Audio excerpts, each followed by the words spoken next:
अस्सलाम वालेकुम व्यूवर्स, कैसे हैं आप? आई होप आप सब बिल्कुल खैरियत से होंगे, ठीक ठाक होंगे।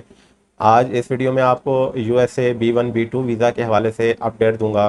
क्योंकि बहुत सारे दोस्त यूएस का B1 B2 वीज़ा पाकिस्तान से अप्लाई करते हैं, और अगर इस तरह कहा जाए कि शंजन के बाद सबसे ज़्यादा वीज़े यूएस के वीज़े ही अप्लाई होते हैं, तो यूएस के हवाले से भी बहुत ज़्यादा क्वायरीज होती हैं। बहुत सारे दोस्त यूएस का वीज़ा अप्लाई करने चाह रहे होते हैं, तो वो परेशान होते हैं कि जी हमें वीज़ा मिलेगा कि नहीं मिलेगा, और इस वक्त वीज़ा रेशो कैसी जा रही है, और इसके अलावा इंटरव्यू में क्या पूछा जा रहा है।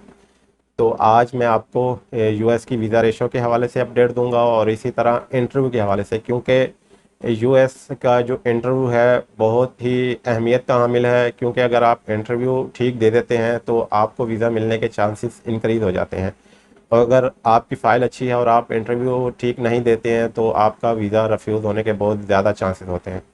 तो वीडियो में आगे बढ़ने से पहले अगर आपने अभी तक चैनल को सब्सक्राइब नहीं किया तो चैनल सब्सक्राइब कर दीजिए। अगर वीडियो अच्छी लगे तो इसको लाइक कर दीजिएगा। तो आते हैं आज के अपने टॉपिक की तरफ। अच्छा, सबसे पहले आपको इंटरव्यू के हवाले से मैं अपडेट दे दूं कि देखें, अगर आप वीज़ा अप्लाई कर रहे हैं यूएस का, तो इसमें क्या डॉक्यूमेंट्स रिक्वायर्ड होते हैं, आपने अम्बेसी किस तरह जाना होता है, अम्बेसी में जाके क्या करना होता है, क्या प्रोसेस होता है।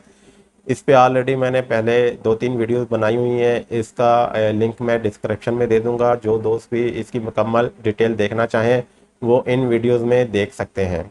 तो इंटरव्यू के हवाले से देखें, सबसे पहले तो आप जब अम्बेसी जाते हैं तो आपने नर्वस नहीं होना। बहुत सारे दोस्त मैंने ऐसे देखे हैं जिनकी ट्रैवल हिस्ट्री बड़ी अच्छी होती है, फाइल बड़ी स्ट्रॉन्ग होती है, देखने में भी बड़े जो है ना वो जेंटलमैन नज़र आ रहे होते हैं, लेकिन जब अम्बेसी में जाते हैं तो उनसे इंटरव्यू नहीं दिया जाता, वो नर्वस हो जाते हैं। और मुझे समझ में नहीं आती नर्वस क्यों हो जाते हैं, क्योंकि जब आप अम्बेसी में गए हैं तो वहाँ पे दो ही काम होंगे, या तो आपको वीज़ा मिलेगा या फिर नहीं मिलेगा। तीसरा काम कोई भी नहीं है कि जी आपको वो गोली मार देंगे या आपको पकड़ के वहाँ पे बैठा देंगे, ऐसा कुछ भी नहीं है। या तो वीज़ा मिलना है या नहीं मिलना, तो इसलिए आपको नर्वस नहीं होना, पहली बात। दूसरी बात, जिस बेस पे आपने वीज़ा अप्लाई किया है, कुछ दोस्त जा रहे होते हैं कि जी वहाँ पे किसी का इनविटेशन आया होता है, जैसे आपका फैमिली फ्रेंड है उसका इनविटेशन आया होता है तो आपने उनसे मीटिंग करने जाना है। या फिर कुछ दोस्तों की बिज़नेस कॉन्फ्रेंस होती है तो उन्होंने उसके लिए जाना होता है। कुछ दोस्तों ने टूरिज़्म के लिए जाना होता है। तो ये डिटेल आपने ऑलरेडी अपने DS-160 में दी होती है। और एक बात याद रखें, जो आपसे इंटरव्यू लिया जाता है वो आपके DS-160 से ही लिया जाता है।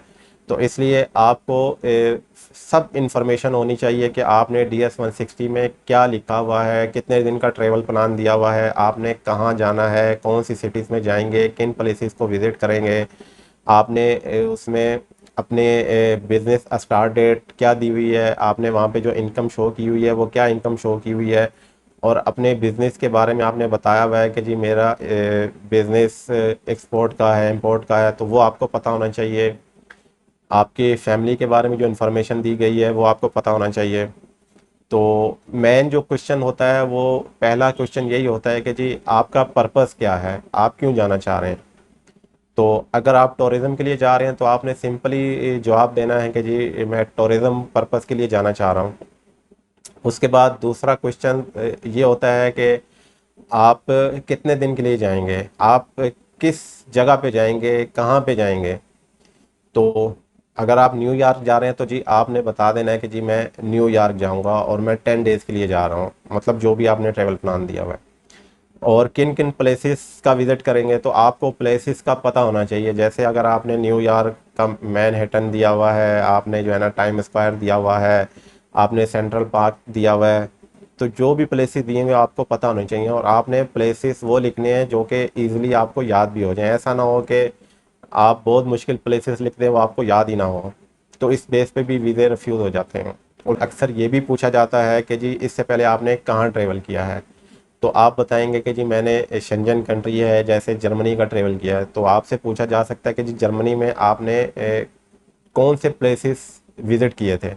तो ये भी आपको पता होना चाहिए। मैंने मिसाल के तौर पे जर्मनी बताया है, दूसरी कंट्रीज़ भी हो सकती हैं, तो ये भी आप को पता होना चाहिए कि जिन कंट्रीज़ में आप गए हैं तो वहाँ पे आपने कौन से प्लेसेस विजिट किए हैं, वो भी आपके जहन में होने चाहिए। तो इस बेस पे भी आपका वीज़ा रिफ्यूज़ हो सकता है। ठीक है। तो देखें मेन जो क्वेश्चन हैं वो यही हैं। अगर आपकी फ़ाइल अच्छी है, आपकी ट्रैवल हिस्ट्री है, 5-6 कंट्रीज़ की भी ट्रैवल हिस्ट्री है, बहुत ज़्यादा नहीं है, लेकिन आपका बिज़नेस अच्छा है जो कि आपने अपने DS-160 में बताया हुआ है, जेन्युइन बिज़नेस है, और आप मैरिड हैं, क्योंकि इसमें मैरिड होने की वजह से भी टाइज आपकी स्ट्रॉन्ग हो जाती हैं, और आपका जो पर्पज़ है वो जेन्युइन है, ठीक हो गया, तो फिर तो ये वीज़ा आपको मिल सकता है। और ऐसा नहीं है कि जी, बहुत सारे दोस्त कह रहे थे कि जी यूएस जो है वो वीज़ा रिफ्यूज़ ही करता जा रहा है। तो देखें, वीज़े अप्रूवल भी हो रहे हैं और रिफ्यूज़ भी हो रहे हैं, लेकिन रिफ्यूज़ल की मेन वजह मैंने आपको बताई है कि आपका बिज़नेस जेन्युइन नहीं होता, आप जो है अपने पर्पज़ को जस्टिफाई नहीं करते, फिर आपने अपना ट्रेवल प्लान ठीक नहीं दिया होता, तो यहाँ पर आप अपना इंटरव्यू ठीक नहीं देते, आपकी फ़ाइल ठीक होती है लेकिन इंटरव्यू आप ठीक नहीं देते, यहाँ आपने अपना DS-160 फॉर्म ठीक तरह से फिल नहीं किया होता, तो इस बेस पे ज़्यादातर वीज़े रिफ्यूज़ हो जाते हैं। तो और बहुत सारे दोस्त जल्दबाजी कर जाते हैं, एक दफ़ा वीज़ा रिफ्यूज़ हो गया फिर 2-3 महीने के बाद दोबारा दोबारा से अप्लाई कर देते हैं, तो इस तरह नहीं करना। आपने अपनी फ़ाइल में चेंजिंग करनी है। चेंजिंग ये कि अगर आपकी 2 कंट्रीज़ की ट्रैवल हिस्ट्री थी तो आप मज़ीद ट्रैवल करें, आप अपने बिज़नेस को मज़ीद स्ट्रॉन्ग करें ताकि आपका DS-160 फॉर्म मज़ीद स्ट्रॉन्ग हो, तो फिर आपको वीज़ा मिल भी जाएगा। और वीज़े लग भी रहे हैं, ऐसा नहीं है कि जी 100% वीज़े रिफ्यूज़ हो रहे हैं, वीज़े लग भी रहे हैं और रिफ्यूज़ल भी हो रहे हैं। जैसे कि मैंने आपको बताया कि अगर टाइज आपकी स्ट्रॉन्ग नहीं है तो वीज़ा आपका रिफ्यूज़ भी हो जाएगा। एक बात आपने याद रखनी है कि जो आपका बिज़नेस है और जो आपकी जेन्युइन आपकी इन्फॉर्मेशन है वही आपने अपने DS-160 में देनी है। आपने इधर उधर की इंफॉर्मेशन, गलत इंफॉर्मेशन नहीं देनी है, क्योंकि यूएस जो है वो वेरीफाई भी कर देती है। अगर वेरीफाई करेंगे तो आपका वीज़ा रिफ्यूज़ हो जाएगा और नेक्स्ट टाइम भी आपको वीज़ा नहीं मिलेगा। तो ये आज की अपडेट थी, मुझे इजाज़त दीजिए, अल्लाह हाफ़िज़।